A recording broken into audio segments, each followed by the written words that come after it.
খালি সংস্কার সংস্কার করে নির্বাচন পিছিয়ে জনগণের যে ক্ষমতা শেখ হাসিনা কেড়ে নিয়েছিলেন, জনগণের মালিকানা কেড়ে নিয়েছিলেন, আমরা কি সেই মালিকানা জনগণকে ফেরত দেব না?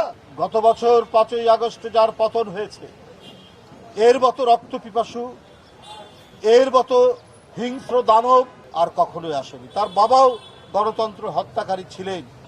আজকে আমরা যারা এখন গণতন্ত্রের স্বাদের কথা বলছি, আমাদের প্রত্যেককেই মাথায় রাখতে হবে, আমাদের কোনো ঝগড়া বা গো ধরা বা শিশু বাচ্চার মতো চকলেট আমাকে পেতেই হবে, এই ধরনের প্রবণতা থাকলে ফ্যাসিবাদ কিন্তু নানা ছিদ্র পথে প্রবেশ করতে পারে, এবং তারা যে চেষ্টা করছে না তা নয়।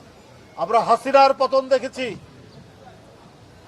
তার সাথে তার কয়েকজন মন্ত্রী না হয় গ্রেপ্তার হয়েছেন, অনেকে পালিয়ে গেছে, কিন্তু তাকে যারা 16 বছর বাস্তবায়ন করেছেন তার নীতি, যারা এই দেশের লক্ষ লক্ষ গণতন্ত্রকামী নেতা কর্মীকে মিথ্যা মামলা দিয়ে কারাগারে ভরেছে, যারা দিনের পর দিন রিমান্ডে নিয়েছে, যাদেরকে বেধড়ক লাঠিপিটা করে শরীর ক্ষতবিক্ষত করেছে, যারা রাইফেল দিয়ে গুলি করে দৃষ্টিশক্তি অন্ধ করে দিয়েছে, যারা পঙ্গু করেছে, যারা হাত পায়ের নখ তুলে দিয়েছে, তারা তো এখনো সমাজের মধ্যে, তারা তো এখনো প্রশাসনে, তারা এখনো সচিবালয়ে, তারা বাংলাদেশের বিভিন্ন প্রশাসনিক জায়গায় কর্তব্যরত আছে।